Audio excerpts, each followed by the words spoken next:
Here at Windsor, the late Queen has been laid to rest after a day of ceremony and sorrow in which the nation and the world bade farewell.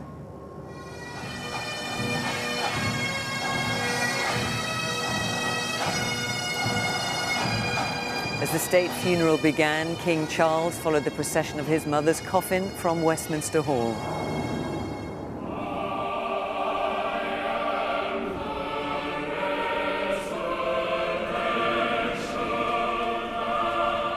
The coffin was carried into Westminster Abbey for a service attended by 2,000 guests, including 500 foreign leaders, royals and dignitaries. All the generations together, the Queen's grand and great-grandchildren in solemn procession.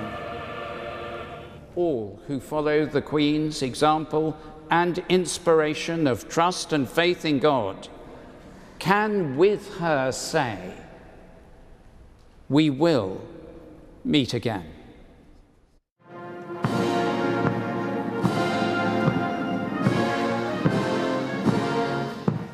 The funeral march echoed around central London as the coffin was accompanied on its final journey by members of the armed forces from the UK and Commonwealth.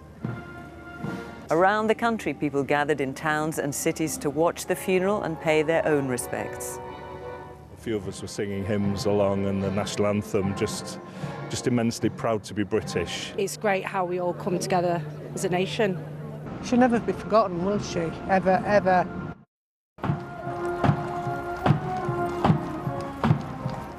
Then on to Windsor and down the Long Walk. Crowds gathered to watch the Grenadier Guards accompany the late Queen to her last resting place.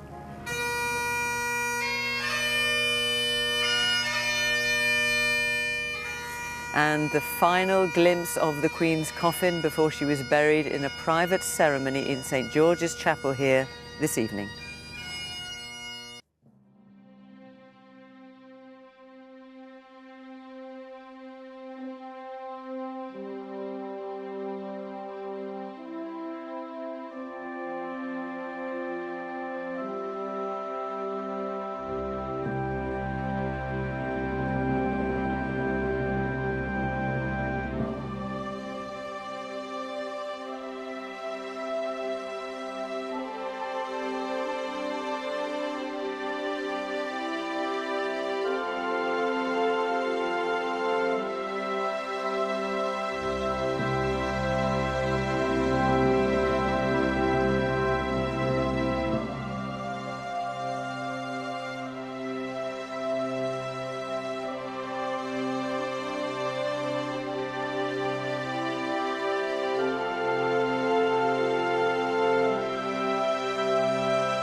Good evening from inside the grounds of Windsor Castle, the final resting place of the late Queen.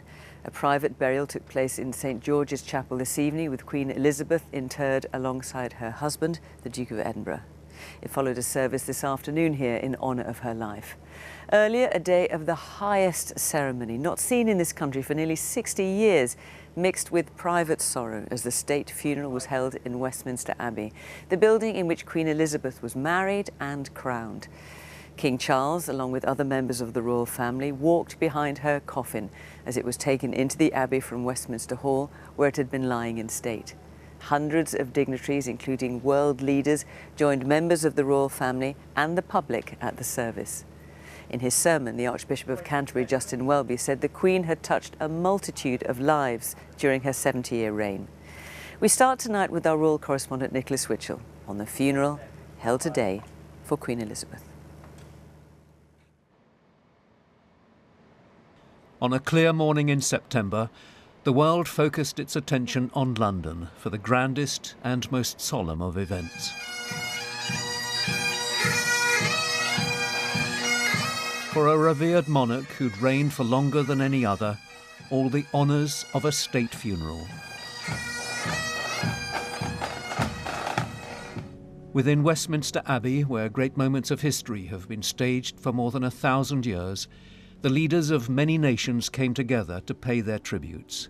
Macron from France, Biden from the United States, Trudeau from Canada, and scores of others. They joined political leaders from the nations of the United Kingdom, all the living British Prime Ministers, faith leaders, charity workers, and citizens, at a moment in the nation's affairs when rank took second place to the desire to pay respect. To the tolling of a single bell, the bearer party from the Grenadier Guards brought the Queen's coffin from Westminster Hall to place it on the gun carriage. At 10:45, the order was given for the cortege to step off. Funeral! Procession! Majesty! Slowly! March!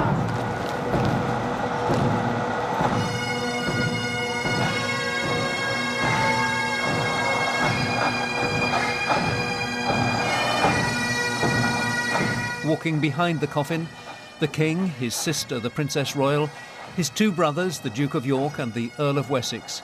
Behind them, the Prince of Wales and his brother, the Duke of Sussex. From the Palace of Westminster, around Parliament Square and into Broad Sanctuary, the gun carriage was drawn by 142 members of the Royal Navy. They brought it to the great west door of the Abbey Church, where as a young princess Elizabeth had been married and later crowned as sovereign.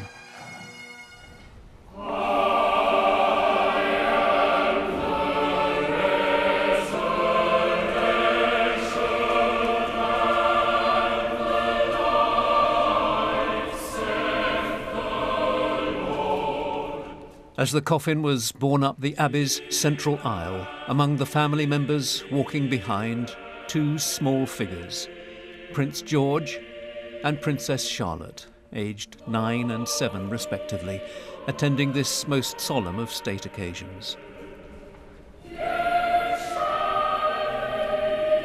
On the coffin, a wreath with rosemary for remembrance, myrtle, the symbol of a happy marriage, and English oak, symbolising the strength of love. And a card handwritten by the King in loving and devoted memory, Charles R. In profound thanksgiving, we come to this house of God. We gather from across the nation, from the Commonwealth, and from the nations of the world, to mourn our loss, to remember her long life of selfless service.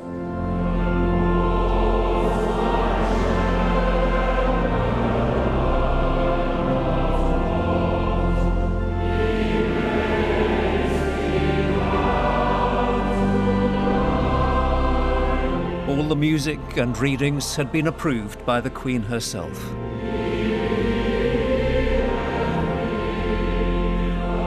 Included a hymn sung at her wedding. In his sermon, the Archbishop of Canterbury spoke of a life devoted to duty. People of loving service are rare in any walk of life. Leaders of loving service are still rarer. But in all cases, those who serve will be loved and remembered when those who cling to power and privileges are long forgotten. The grief of this day, felt not only by the late Queen's family, but all round the nation, the Commonwealth and the world, arises from her abundant life and loving service, now gone from us.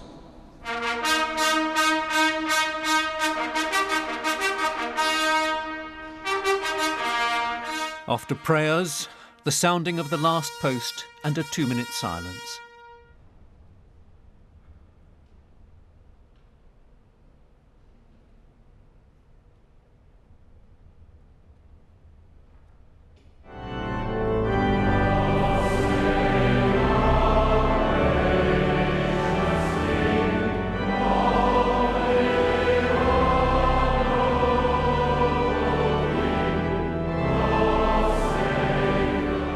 National Anthem was sung, and the coffin was borne from the Abbey on the shoulders of the Grenadier Guards.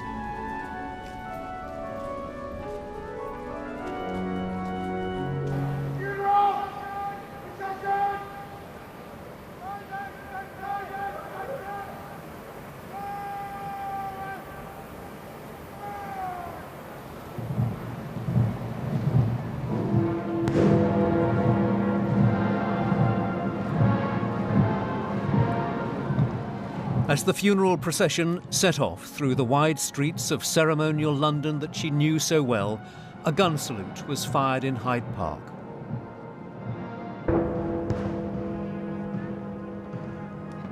The procession was led by the Royal Canadian Mounted Police, Canada, the Commonwealth country she visited more than any other. It included military detachments from across the Commonwealth, recipients of the Victoria and George Crosses, and health workers from the NHS.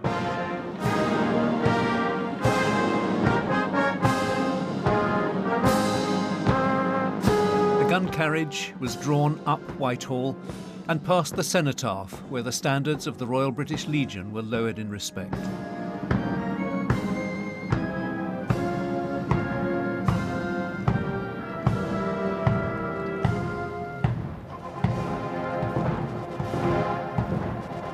Following behind the cortege in a vehicle, George and Charlotte with their mother and the Queen Consort.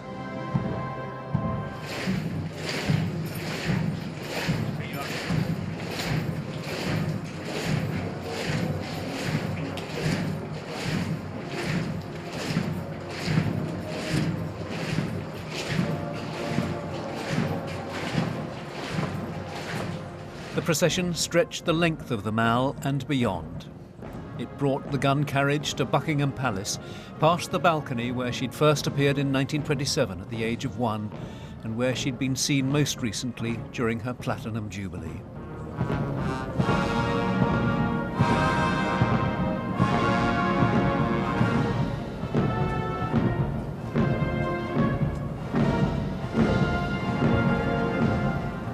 Up Constitution Hill to Wellington Arch, close to her childhood home on Piccadilly. The military detachments and the bands were drawn up. 3 generations of the royal family watched. The bearer party placed the coffin in the state hearse for the final departure from the capital.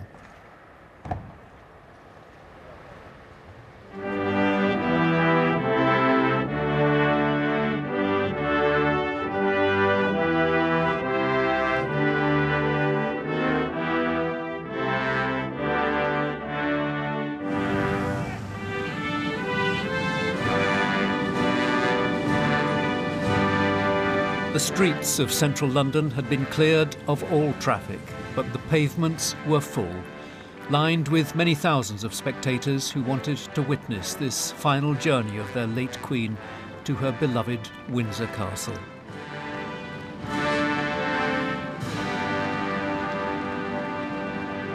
The grey of the city gave way to the green fields of Berkshire. The long walk leading up to the castle was crowded for as far as the eye could see.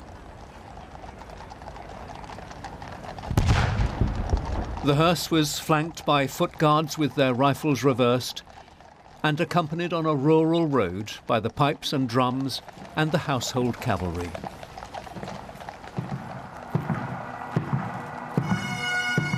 The hearse made its way up the long walk.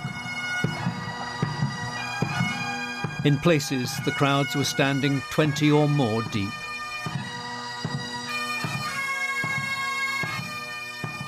It was at Windsor that the Queen could indulge her passion for horses. As the coffin went by, it was watched by Emma, one of the ponies she'd ridden in recent years.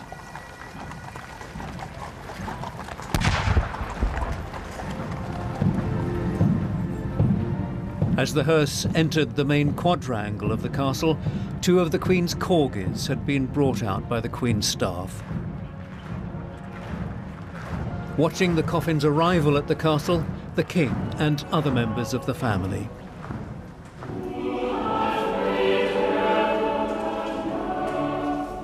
In St George's Chapel, a congregation of people who'd known or worked for the Queen had gathered for the committal service.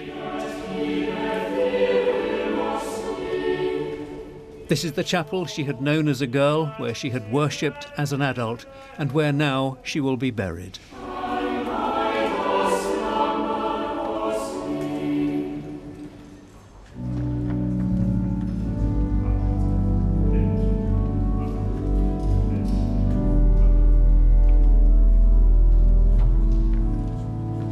The Queen's coffin was placed on the Cataphale.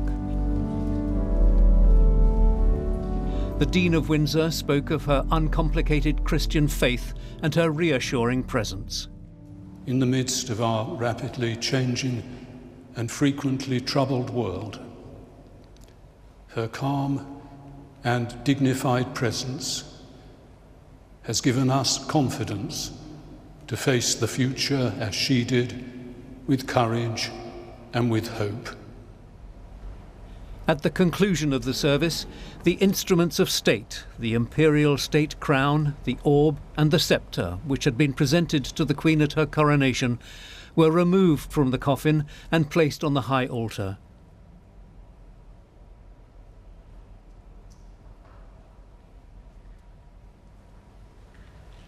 With the King watching, the Lord Chamberlain, the most senior official in the royal household, broke his wand, the symbol of his authority, to signify the end of a reign, and placed it on the coffin.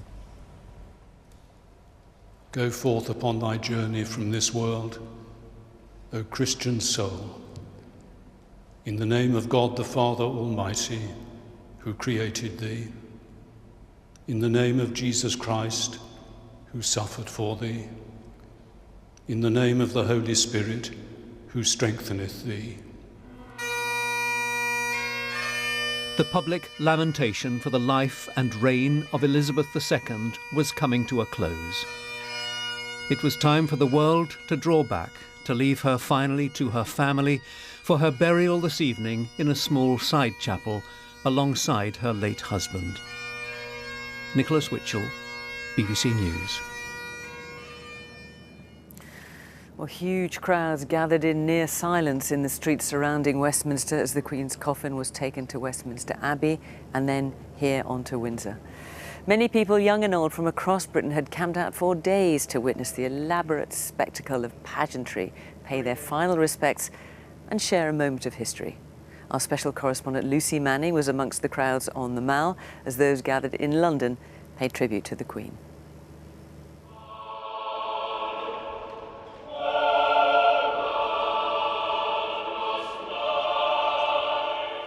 Inside the Abbey, kings, queens, presidents and prime ministers.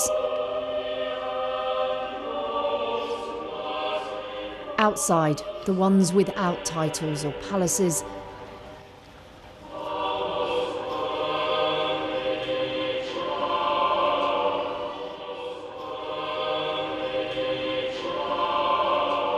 But a rich, collective love for the Queen, almost beyond compare. Her country.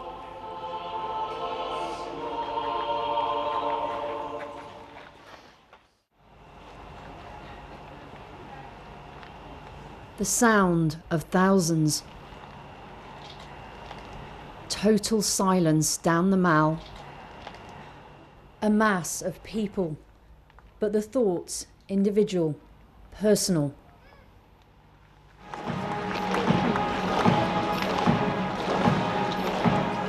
The final goodbye.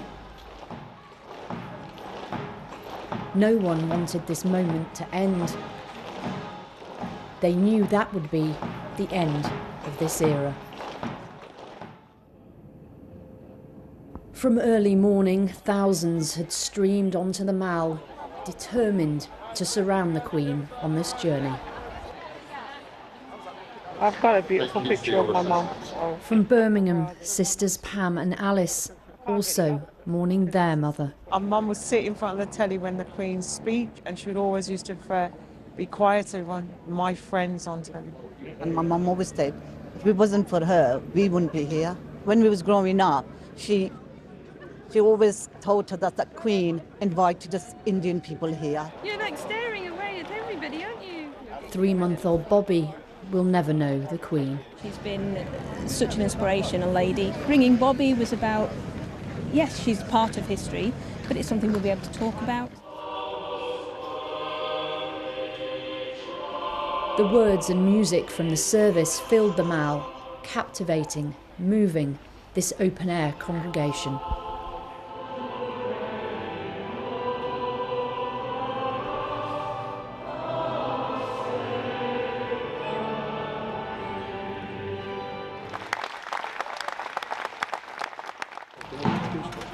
Across the generations, who will ever forget this moment? It's humbling to have been here, and I think to have brought Bobby, it's the future as well. You know, this is the end of an era, but also the start of a new one. I'd echo the Queen and Vera Lynn in, you know, it wasn't necessarily a goodbye, but a we'll meet again. May you rest in peace. You served this country well. You served us all well. She was everybody's queen, all our queen. So she's done us proud still. The British people loved having her as their queen. Lucy Manning, BBC News. Among the mourners in the streets around central London, Windsor and elsewhere were many military veterans. For those who've served in the Army, the Royal Navy or the Royal Air Force, the Queen was their Commander-in-Chief, and many wanted to be present to say their farewells.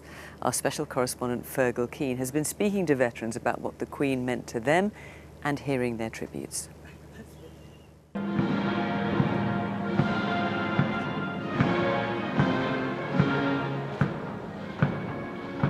Once he was a soldier. And today Mark Taylor said goodbye to his Commander-in-Chief.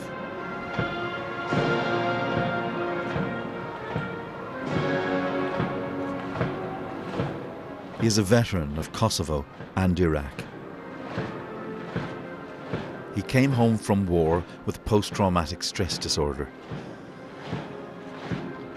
Thinking of all my mates that I've lost, family that I've lost.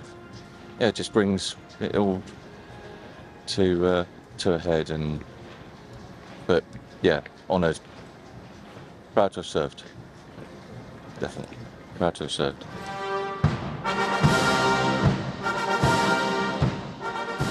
There were veterans from across the services.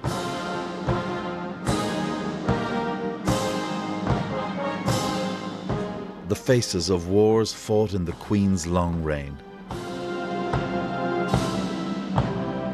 And of those who served when she was a princess. Like Robin Rowland, now 100. He fought in the jungles of Burma in World War II. I was glad to be given a job which involved fighting in the front line and fighting along with my colleagues.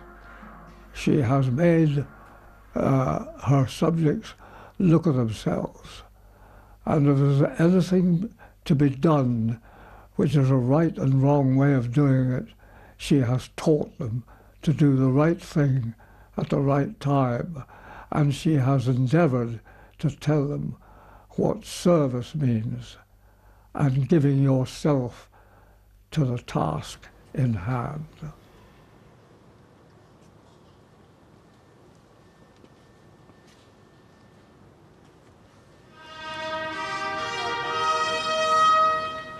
But in war, obeying the call to duty is so often the story of the young who do not come home.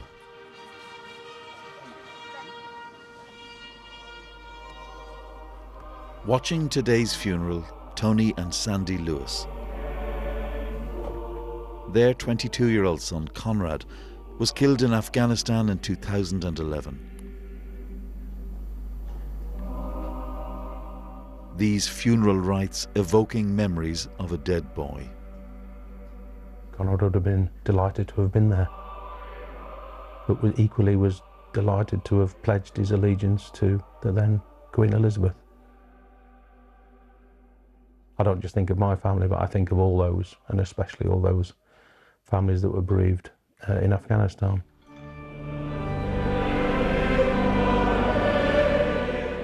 In this way, present grief summoned the memory of older sacrifice.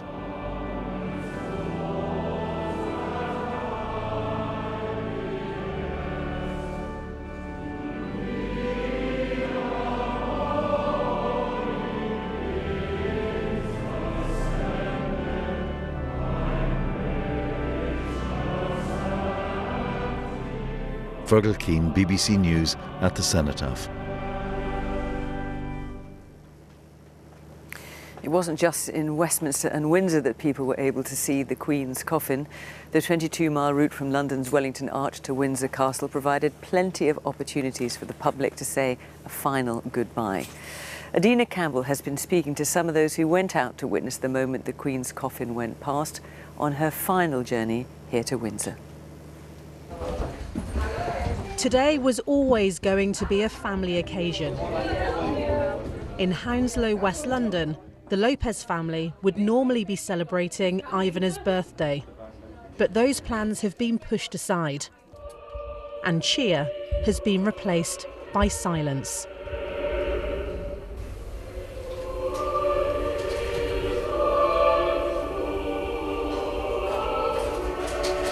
It's very hard to watch. Very emotional. Yeah, emotional. 96, she ran the country. They wanted to see the Queen face to face, but we won't get a chance to see in the future now. It was kind of upsetting by seeing a lovely Queen's dead. Outside, the crowds were ready to say their final goodbyes. And joining them, the Lopez family, who made the short walk from their front door to the front of the line. It means a lot for our family to come here and see this is the last day of the Queen's. When we knew the Queen was going down the A4, we were really, really happy.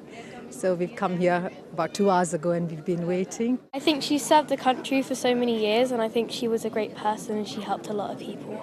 She's done a lot for our country, and it's important we all get to see her pass. And then, the moment they'd been waiting for.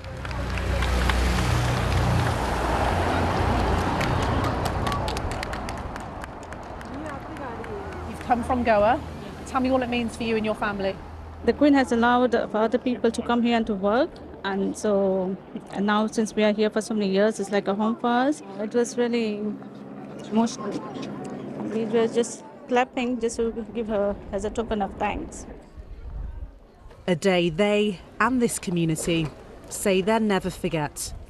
Adina Campbell, BBC News, Hounslow.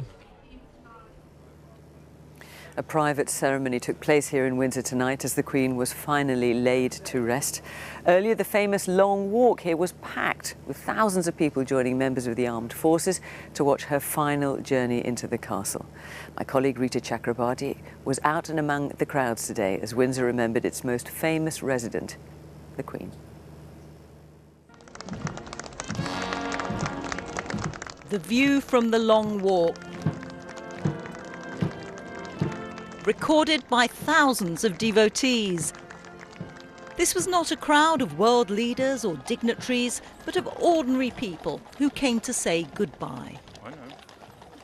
Been quite emotional through most of it, actually, to tell the truth, which is generally not me, so, and you. Yeah, absolutely, yeah. Yeah, we just had to come up to witness it, like. Yeah. It's made me feel very emotional, but it was nice to see her come home and to say my final goodbye. And she'll be with Philip soon, won't she? So they'll be together. There's an atmosphere of celebration here as well as sadness. Celebration of a long life well lived, as well as sadness that the Queen has finally gone. Earlier in the day, a different mood prevailed, of anticipation and even festivity. Some had evidently been here for hours, but young and not so young were all here to say farewell. The Peabody family from Northamptonshire were passing the time and wouldn't have been anywhere else. We wouldn't have missed it for the world. I mean, the Queen has done so much for Great Britain and the world, and we just needed to be here and ensure that we could pay our respects to her, as probably half of the UK and half of the world will be doing today. So just a tremendous honour to be here. Headmistress Rhian Thornton camped out overnight, even though she didn't have far to come. I live in Windsor and I work at the school, Upton, just over there. So we've got a little group of Upton families here, all here together. We used to wave to the Queen on her way to Royal Ascot as a school, so I wanted to just come and wave one last time for myself. Many others came from far afield. We got here at 10 o'clock last night, so we've been here all night. Hadiel Miller and family travelled all the way from Yorkshire. It's great how we all come together as a nation. Something bonding. I think we're all in quite high spirits today, but at the moment, but the mood will definitely change later. And it did. Solemnity and tears, and then the 2-minute silence.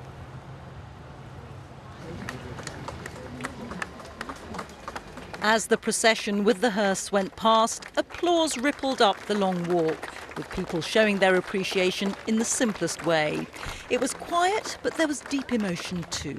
She's been a constant presence in all of our lives from, she's the only monarch that we know and remember, so it's lovely to see her last moments here. It's wonderful to be here with so many people of from all over the country, and to pay our final respects to the Queen, her final long walk.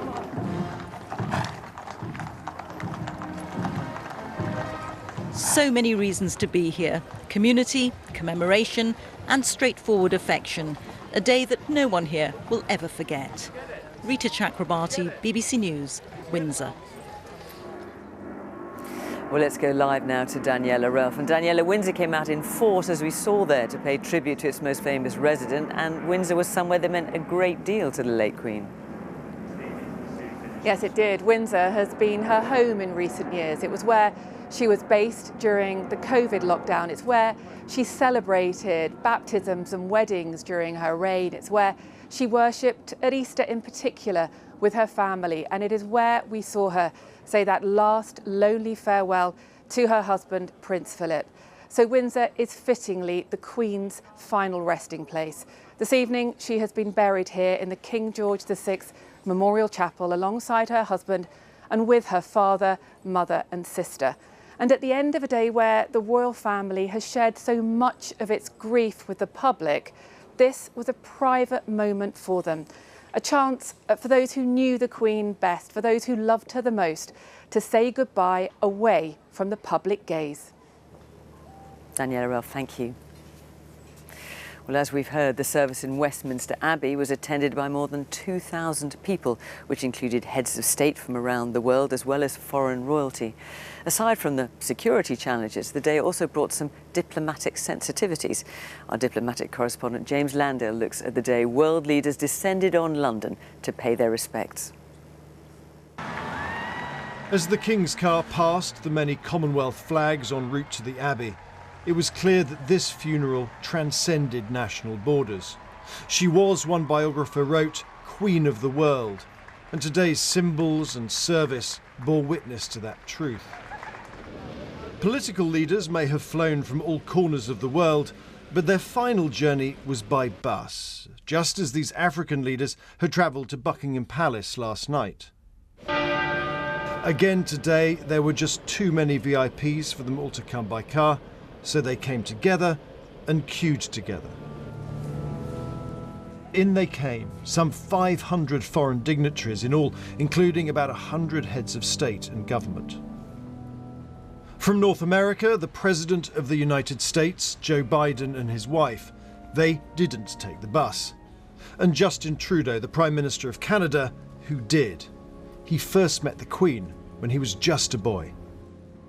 From Europe came President Macron, who has spoken so warmly of French affection for the Queen, and kings and queens from across the continent, from Spain to Sweden, Norway to the Netherlands. There were leaders too from the other side of the world, from New Zealand and Australia and many of the Pacific Isles.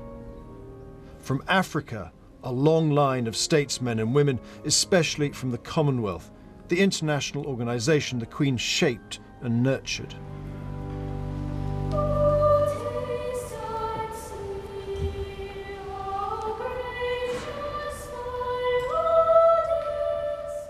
And it was on the Commonwealth that so many prayers dwelt. With gratitude, we remember her unswerving commitment to a high calling over so many years as Queen and head of the Commonwealth. Let us give thanks for Queen Elizabeth's commitment to the Commonwealth throughout her reign. Then, as the service ended, it was time for the foreign guests to get back to their queues and their buses. And yes, that is the King and Queen of Spain, waiting in line like the rest. As for the President and some other leaders, well, it was straight to the airport, next stop New York, and a big United Nations summit. Back in the Mall, the Queen's coffin continued its procession, escorted by Mounties from Canada, a country she liked to call home, and an array of servicemen and women from across the Commonwealth, a body to which she had devoted her life and which today, in return, honoured her memory. James Landale, BBC News. The Queen died on the 8th of September in Balmoral, and since acceding to the throne, King Charles has taken part in services of remembrance in all the nations of the country. In a moment, we'll hear from our correspondent Howell Griffith in Wales and Emma Vardy in Northern Ireland. But first, our Scotland editor James Cook on the events held today in honour of the Queen across the UK. 400 miles north of London, a lone lament for Elizabeth. The Royal Yacht Britannia is long retired, but its crew will never forget serving their Queen. It's a sad moment and it's a sad day today because you'll never ever get the likes of Her Majesty the Queen again. She was one of. She was loved throughout the world. She was a monarch, she was a sovereign, and she was a mother. And in a way, she was our mother on here.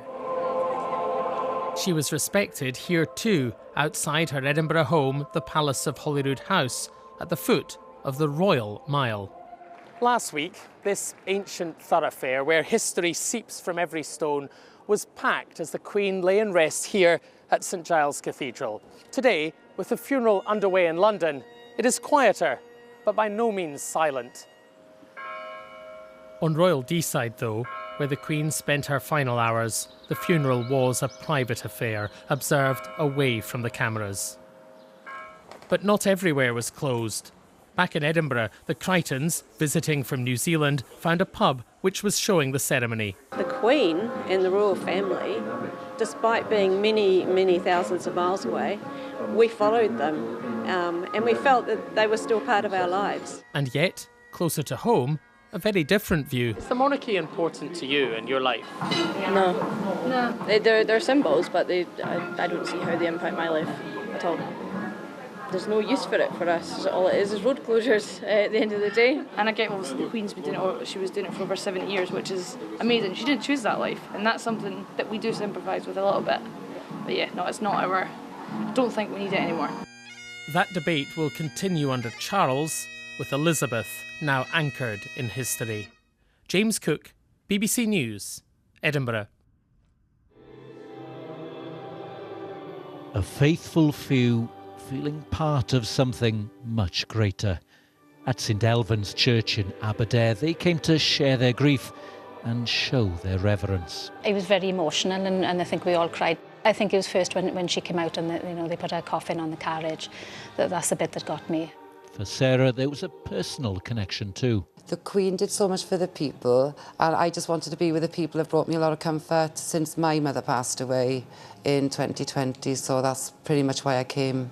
It's like losing your grandmother, isn't it? Who has taught us by his holy apostle St Paul. From the theatre in Colwyn Bay to care homes up and down Wales, small groups gathered, finding comfort in company.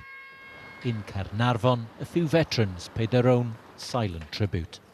Unlike other parts of the UK, there were no ceremonial events in Wales today to mark the funeral, no big screens in public places. But this is still seen by some as a significant moment here, the end of a relationship that stretched back before Elizabeth's time as Queen. She came first as a princess and in 1946 was made a member of the Gorsedd, the Welsh Circle of Poets, and given the bardic name Elizabeth or Windsor.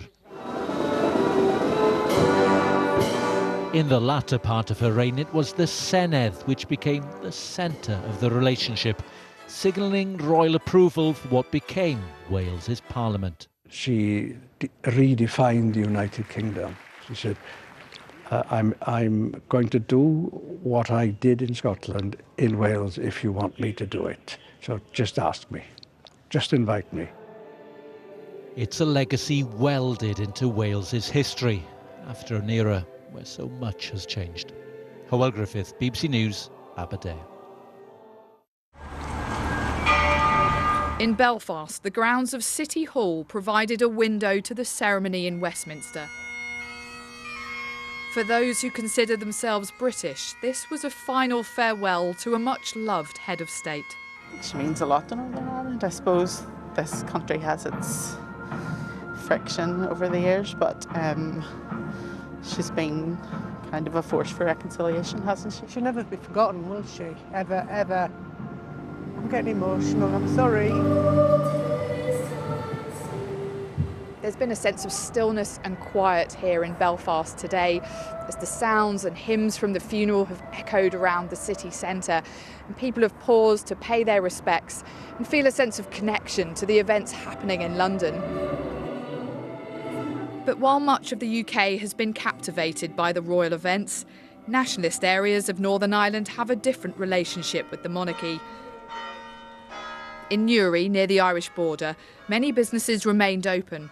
It's fascinating to watch the pageantry and stuff like that there, but it's not the be-all and end-all. She was a lovely, lovely lady, but it's just business as usual. I remember Dublin City. After years of conflict here between Unionists and Nationalists, the late Queen had helped to bridge divides. Within the nationalist and Republican community, royalty isn't something that would be top of everybody's agenda. That said, there is respect for our neighbours. She's viewed as somebody who's contributed to the peace here. Let us pray for His Majesty the King. And back in Belfast, in laying to rest the Queen, thoughts also turned to the future. Do you think King Charles can be that same symbol of peace building that the Queen was? I think the answer to that's yes. There's still issues of hurt and there's still issues of divided community, so all of that, still has to be addressed, but the foundation stones are there. And today, Belfast joined with millions in saying an affectionate goodbye. Emma Vardy, BBC News. Let's take a look now at how people have been following the funeral elsewhere in England. The ceremony was broadcast in venues in many parts of the country, including at St Wolfram's Church in Grantham, where people had gathered from early this morning. This was the scene in Leeds, where hundreds of people, young and old, gathered in the drizzle in Millennium Square to pay their respects to the Queen. And dock workers in Southampton paid their own special tribute to Her Majesty, using shipping containers to mark her passing. While along the south coast at Dover, the late Queen's image has been projected onto the cliffs and can be seen for miles around. In villages, towns and cities across the length and breadth of the country, people came together today to watch the funeral in an act of public remembrance. Our special correspondent, Ed Thomas, is in Hull tonight, and we can join him there now. Ed. Yes, Fiona, this is Hull's City Hall, and we're standing in Queen Victoria Square, hundreds of miles from the capital. But the heaviness and significance of the today was very much felt here. Hours before the state funeral, people were talking in hushed tones here. And for those who came to watch on the big screen, there was a deep respect for the Queen. And for some, there was also a personal connection. From Westminster Abbey to the Humber, this was Hull's day to look back. Everyone sort of come together and the children will remember and hopefully they'll tell their children. Moments never to be forgotten. So historic and so special, and he's just such a good role model. Together to say thank you to the Queen. Just immensely proud to be British and to see what this country can do. So when the Queen came, it was a bit nervous because it's a bit scary having the Queen watching you do your job. 5 years ago, Melissa Tweddle met the Queen. That's me there, look. Getting ready to do a pretend caesarean section. At the time, she was a student midwife, just beginning her career. Everybody was really excited. I had to make sure that I didn't trip over anything and drop the baby. Today, although it's a funeral, it's also like a celebration of everything that she's achieved, what she's done. And we'll always have this story to tell of when Mummy met the Queen. And you'll probably end up telling your children and things like that, won't you, when the time comes? Oh, she looks so happy. I remember that beautiful blue outfit and her amazing skin and twinkly eyes, a beautiful smile. Sophie was just 6 when, bouquet in hand, the Queen and the Duke of Edinburgh came to Hull. Look at your face, you're mesmerised. Now 18, it's a time the family will always remember. The Queen, she's shown leadership and that sense of duty and commitment, and as far as we feel, she hasn't put a foot wrong in leading this country. And been an inspiration for not just our generation, but many others. Andy met the Queen in 2017. He's been recognised by St John Ambulance, organises Hull Pride. His has been a life of volunteering. What did the Queen mean to you? I think the best of us. I think somebody who demonstrates that dedication of service and a life's commitment to her work. And it's just incredible to think that that person has gone. People sharing this moment, touched by the life and reign of Queen Elizabeth II. It was just really sad. Now, I'm still sad, but I think it's a great way to remember her. 9-year-old Ava Tweddle ending that report by Ed Thomas. Well, our royal correspondent Nicholas Whitchell is here with me. So Nicholas, we have seen the most remarkable scenes of pageantry today to bid farewell to the late Queen, and now we begin a new era. An extraordinary day, 12 extraordinary days really, and it's all gone smoothly. The succession, the transition has by and large gone smoothly, and of course that's terribly important for a hereditary monarchy. What's also important for a monarchy is that it should be something that brings people together, and I think that has happened over these past 12 days. Now, not everybody is a supporter of constitutional monarchy, we know that, but I think the evidence suggests that this ancient land, if you like, broadly speaking, remains comfortable with this ancient institution, the monarchy. 3 quick points. The Constitution. Charles, the King, has made it clear that he will follow the example of his mother, so no meddling. The Union. He's visited all the home nations. Scotland, we know, will be something of a challenge. Faith. He made a speech to faith leaders on Friday, said he wanted to be sovereign of all communities. He takes that very, very seriously. The realms, the countries of which the British monarch is also head of state, we know that some of them are reviewing their links to the crown. Buckingham Palace really quite relaxed and realistic about this. These things are going to take months, no, years to really settle down. But what of the immediate prospect as these heightened emotions settle down and we return to normal? I think for the King, for his advisors, there is a feeling of satisfaction and relief that the succession has gone as well as it has after all the anxieties that there have been in recent years, and that the reign of King Charles III has got off to a strong start. Nicholas Whitchell, thank you. Well, Gurkhas from Maidstone took part in the funeral procession today. British Gurkhas have served as part of the army for more than 200 years, and its regiments swear allegiance to the monarch. In Nepal, British Gurkha veterans gathered to pay their respects, including a wreath-laying ceremony in front of a tree planted by the Queen in 1986. Our South Asia correspondent, Yogita Limai, reports now on how the Gurkha brigades and people in Nepal have been remembering the Queen. Thousands of miles from London, beyond the boundaries of faith and nationalities. Shared respect for the Queen.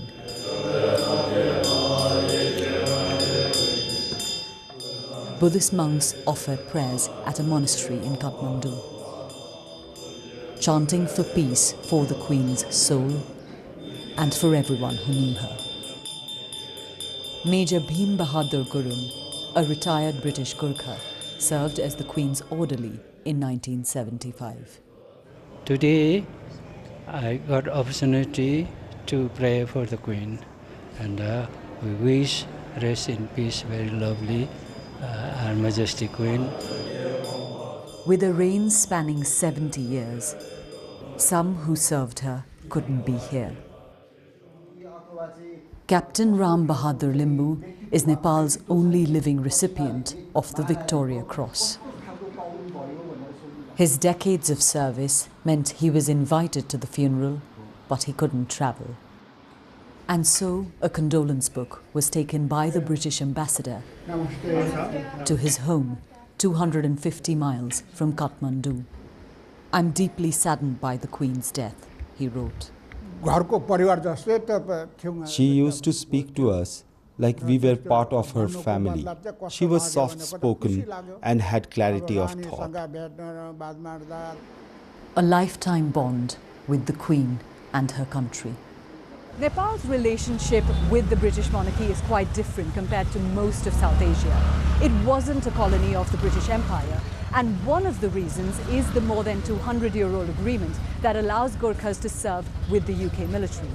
And even among ordinary people here, we found a lot of affection for the British royal family. On the street, we met Divakar Saha, who was eager to talk to us about the funeral. I am very saddened. I respect her. May her soul may remain in peace in heaven. All my thoughts and prayer are with the British people. So how old were you, sir, when you saw Queen Elizabeth? I was at the time 15 years of age. One of the millions around the world who have their own memories of the Queen. From near and far, today they said goodbye. Yogita Lamai, BBC News, Kathmandu. Today was the culmination of 11 days of mourning here and around the world. People have attended events in their hundreds of thousands, remembering and paying respect to the Queen, who's been a constant in British life for the 96 years of her life.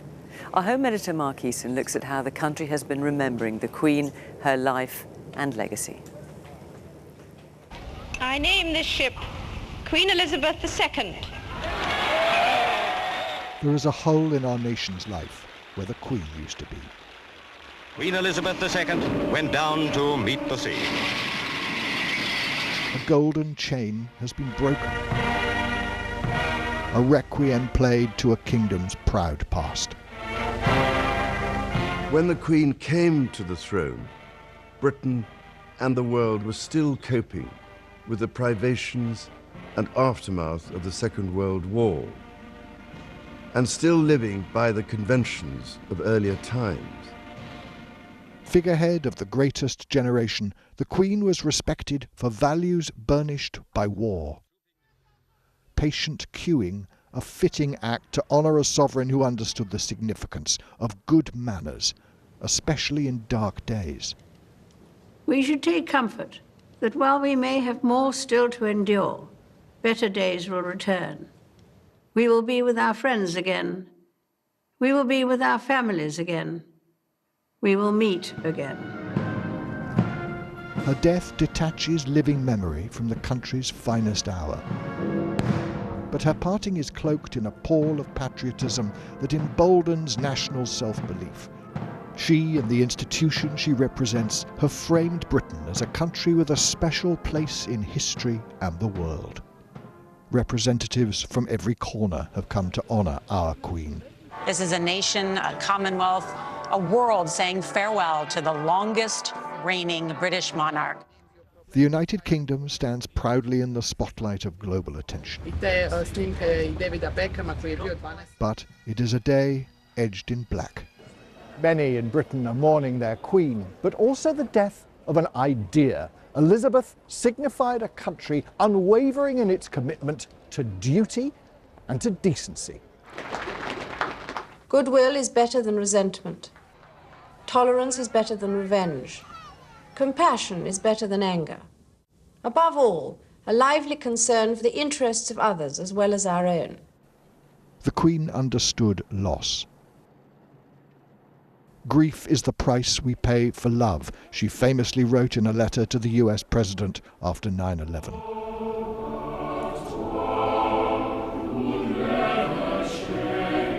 Grief was on parade in London today.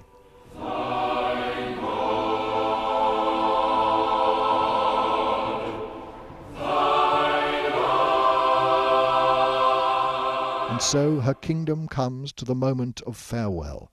The chapter is complete. Tonight we shall feel the weight of its final full stop. Mark Easton, BBC News. We'll look back at some of the extraordinary images of the day in just a moment. But first, let's get the latest weather forecast and join Ben Rich. Hi, Ben.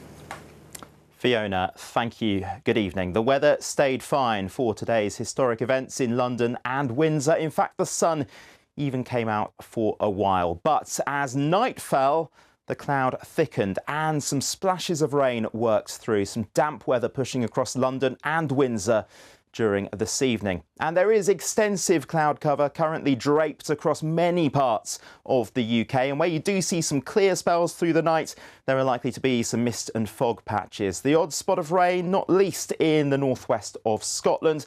Temperatures under the cloud between 9 and 12 degrees, a little chillier than that if you see clear spells overhead. Now into tomorrow, yes, there will be a lot of cloud, that cloud thickest across western parts of Northern Ireland, the northwest of Scotland, with the odd spot of rain. But through eastern Scotland, eastern counties of Northern Ireland, across England and Wales, we should see some sunny spells, the best of the sunshine, just as today, across the southwest of England and West Wales. And feeling a little warmer than it has done, with temperatures between 16 and 19, maybe 20 degrees.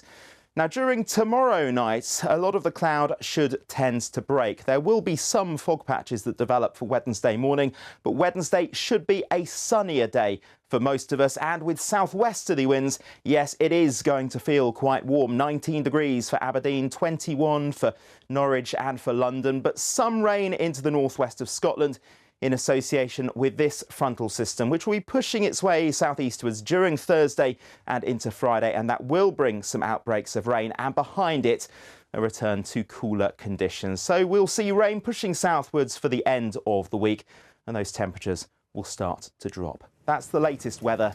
Let's go back to Fiona in Windsor. Ben, thanks very much. And that is all from us here in Windsor Castle tonight, on the day the nation and the world said farewell to Queen Elizabeth.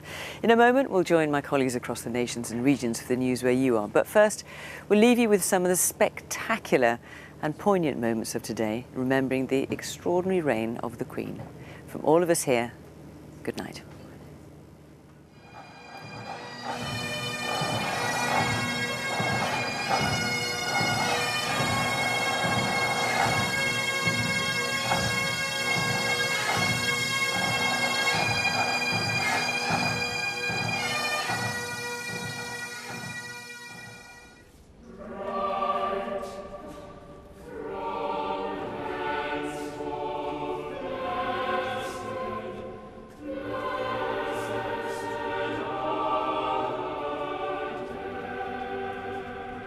Will you solemnly promise and swear to govern the peoples of the United Kingdom of Great Britain and Northern Ireland? I solemnly promise so to do. Rarely has such a promise been so well kept.